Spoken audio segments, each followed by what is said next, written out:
Bueno, yo creo que ese es digamos, el sentido de la literatura, ¿no? De la poesía, por utilizar una palabra que puede englobarlo un poco todo, ¿no? Yo creo que una de las misiones de la poesía es rescatar esos momentos significativos de la vida, ¿no? Momentos en que las cosas tienen sentido, ¿no? Aquello que decía Joyce cuando hablaba de epifanía, ¿no?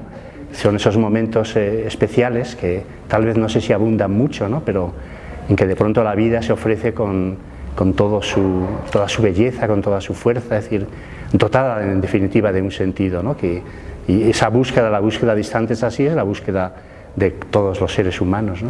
Y yo creo que la literatura participa de todo esto, ¿no? Es decir, decía Scott Fitzgerald una frase, no sé si es literal, ¿no? Que el artista trabaja para que los demás puedan percibir el brillo del mundo, ¿no? Y yo tengo esa visión también de la literatura, ¿no? Bueno, claro, eso yo no lo puedo decir, eso tienen que ser los demás los que lo digan, ¿no? Es decir, pero bueno, en cierta forma sí, mi búsqueda es un poco esa, ¿no? Es decir, sí, es ofrecer algo que de alguna forma de consuelo, que ayude a vivir, es decir, que, en fin, que dé vida, es decir, vamos a ver, la contestación a por qué se lee es muy variada, es decir, cuando nos preguntan, dice, bueno, pues es bueno leer porque nos ayuda a entender el mundo, porque nos comprendemos mejor a nosotros mismos, porque aprendemos cosas acerca de las culturas que nos rodean, de la historia, etcétera, ¿no? Pero al final, y todo esto es cierto, ¿no? Pero al final la verdadera razón por la que lees es para sentirte vivo mientras estás leyendo. Es la misma razón en el fondo por la que vas al baile, por la que haces tantas cosas, ¿no? Es decir, lees para vivir con más intensidad tu propia vida, ¿no? Y entonces yo, desde luego, mis libros surgen de mi vida, surgen de los momentos significativos de mi vida, y me gustaría que pudieran aportar al lector también momentos así, ¿no? Pero claro, esto no sé si lo consigo, ¿no? Yo creo que sí, es como encender. El otro día, ayer hablaba de ese momento tan bonito, ¿no? De la mitología griega en que Psique enciende su lámpara, ¿no? Para contemplar el cuerpo de Eros, ¿no? Entonces yo creo que narrar es un poco como encender una lámpara y llevarla, y no ilumina gran cosa porque la oscuridad es muy densa, ¿no? Pero ese pequeño espacio que logras iluminar, ¿no? Que logras arrebatar a la noche, al sinsentido, a la oscuridad más absoluta, ¿no?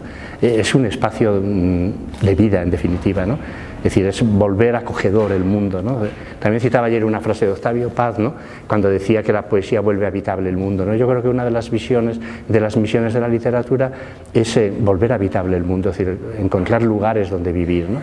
Bueno, pues es un papel muy importante porque es un poco el papel del mediador, ¿no? El iniciador. Entonces, qué duda cabe que los padres son los que inician al niño en el camino ese de la vida, ¿no? Es decir, incluso los que, como comentaba ayer, transforman en un ser humano, ¿no? Porque un niño recién nacido, en rigor, no se puede decir que sea algo humano, ¿no? Es una criatura aún que no se sabe muy bien a qué lugar pertenece, ¿no? Pero es a través del trato con los padres, es decir, a través sobre todo de las palabras, es decir, del lenguaje, como esa criatura se transforma en un niño, en una niña y por lo tanto en un ser humano, ¿no? Y esto, claro, es una tarea que no se termina nunca, ¿no? Porque primero están esas primeras palabras, ese mundo del juego, de las nanas, etcétera, ¿no? Pero luego enseguida empieza el mundo del relato y evidentemente el niño necesita historias y los seres humanos necesitamos historias, y en el fondo no hacemos otra cosa más que contarnos cosas. Es decir, tú te montas en un autobús y la gente se está contando historias, es decir, te encuentras con unos amigos y inmediatamente te pones a contarles algo que te ha sucedido y a la vez esperas que ellos te cuenten a ti algo que les ha sucedido y que merezca la pena ser contada, ¿no? Entonces esa sucesión de historias, ese contar sin parar, ¿no? es la historia de la vida humana, ¿no? Y de alguna forma todas estas personas que tratan de potenciar todo esto, pues yo creo que la labor que están haciendo es una labor impagable, ¿no? Son un poco como los mediadores, ¿no? Yo insisto mucho, siempre he insistido cuando tengo una charla, ¿no? Y tengo adultos, es decir, decirles lo importante que es que cuenten historias a los niños, incluso cuando son muy pequeños. Es decir, ahora en nuestro tiempo se ha perdido, digamos, esta sana costumbre, ¿no?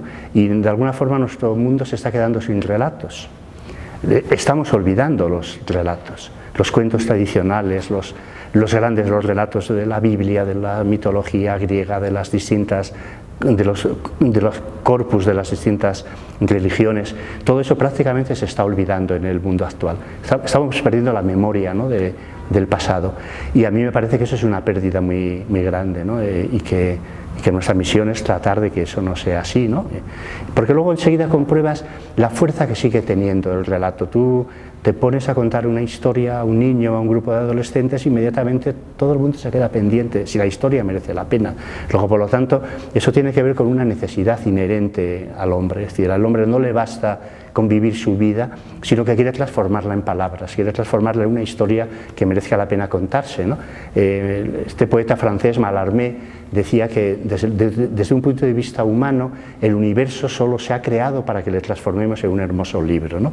Y yo creo que de alguna forma con nuestra vida hacemos lo mismo, es decir, vivimos, pero vivimos para hacer de nuestra vida una historia que podamos contar con orgullo y con placer a los demás, ¿no?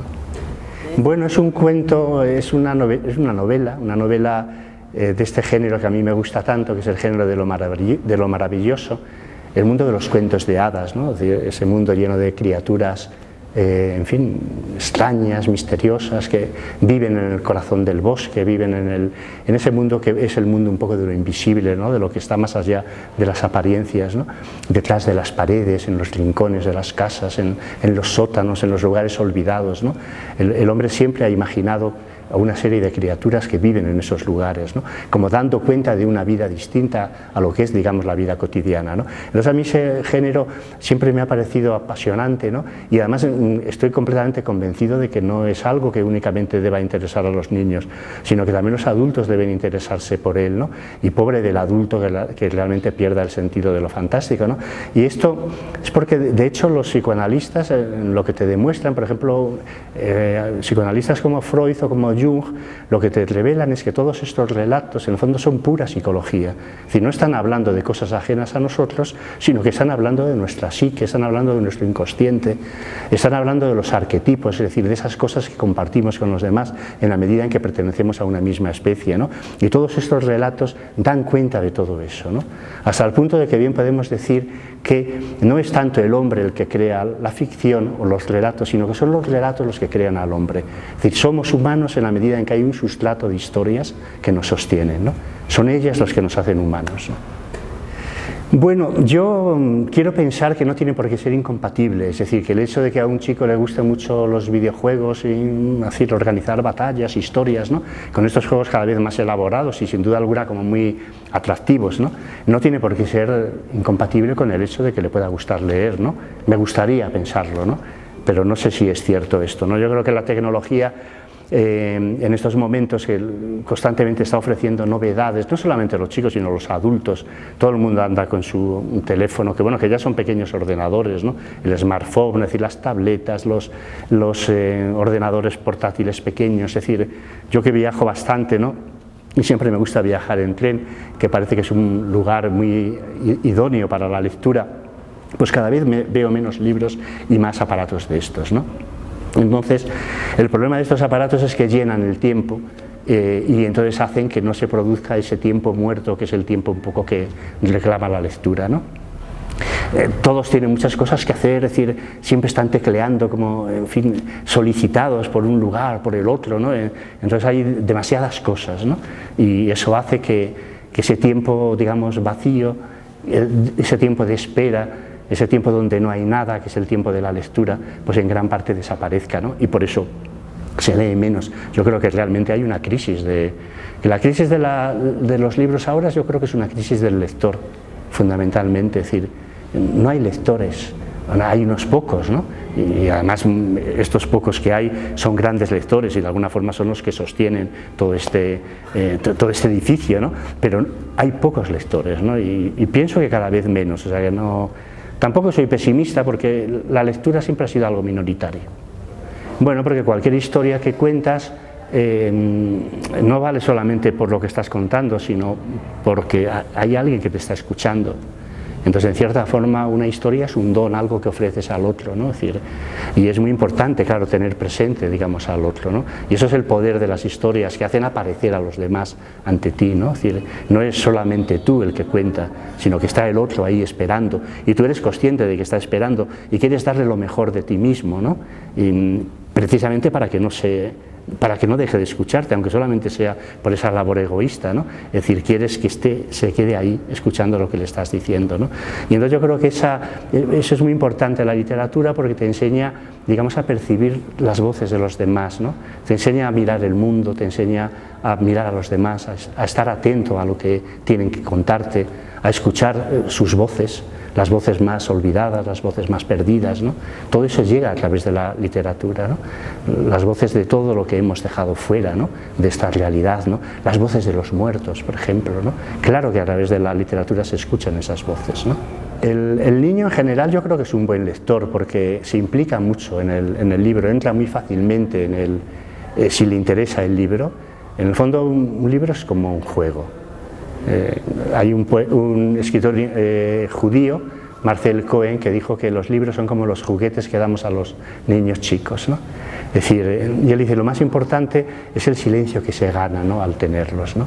Y es verdad que un niño, cuando está jugando ensimismado con sus muñequitos, con sus camiones, es decir, crea una especie como de burbuja, de silencio, ¿no? Donde está él y su mundo, sus fantasías, sus deseos, ¿no? Y de alguna manera leer es jugar, porque tienes que entrar en el juego, tienes que creerte los personajes, si estás leyendo Madame Bovary, pues tienes que estar allí a su lado y enloquecer con ella, con sus historias románticas, etcétera, ¿no? Luego, por lo tanto, tiene que ver con el mundo del juego, y el niño entra con mucha facilidad en el mundo del juego, porque el niño necesita jugar, porque es una manera el juego en el niño es una forma de conocimiento, de conocer la realidad, de conocerse a sí mismo, ¿no? Y en ese sentido es esencial para él, ¿no? La mejor forma de aprendizaje de un niño es a través del juego, ¿no? Y a mí me gustaría que la lectura fuera también un juego para él, ¿no? Y de hecho lo es, de una forma muy espontánea lo es.